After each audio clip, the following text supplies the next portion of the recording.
Okay, head scratchers. Head scratchers abound. Head scratchers are questions for the tulip reformed and Calvinist people. Are men without excuse? Are men without excuse, according to Romans? That's how I read it. I'm sure that someone else might read it differently, but the reason we see unrighteousness, we see ungodliness, and then we see wrath or consequence is because God has showed it to all men, and his powers have always been known intrinsically, intuitively, leaving all men without excuse. God likes to take the ones that don't humble themselves and become fools and let them go their own way. But all men are without excuse. But wait a second. According to the London Baptist Confession, I do have an excuse. I mean, if Reformed, tulip, Calvinist theology is true, at least this group, because God has elected unto glory for his own purposes, his own wills, his own foreordination, the elect because of Adam.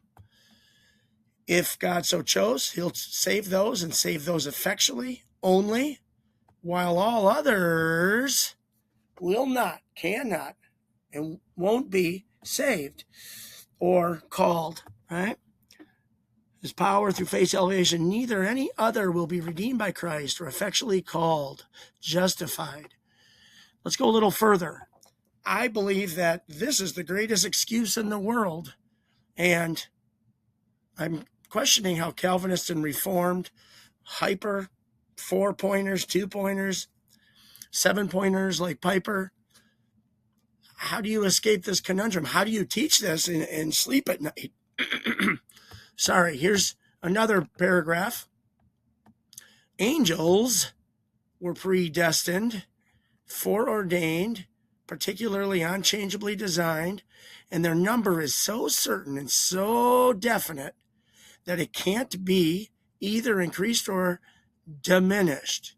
What's the point? The point is, wait a second.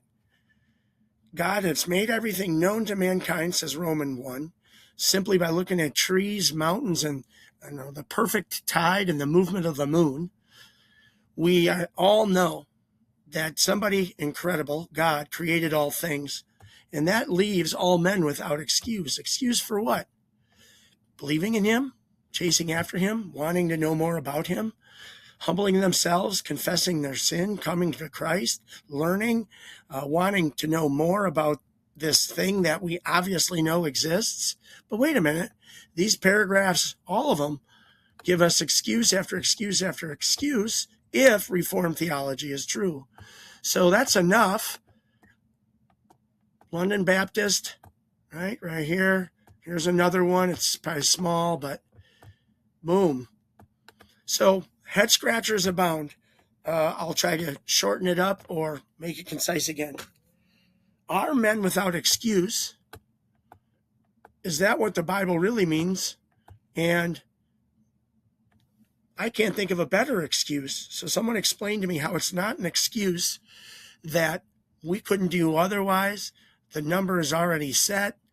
There's really no choice we make totally freely because there's secondary causes and a bigger purpose behind.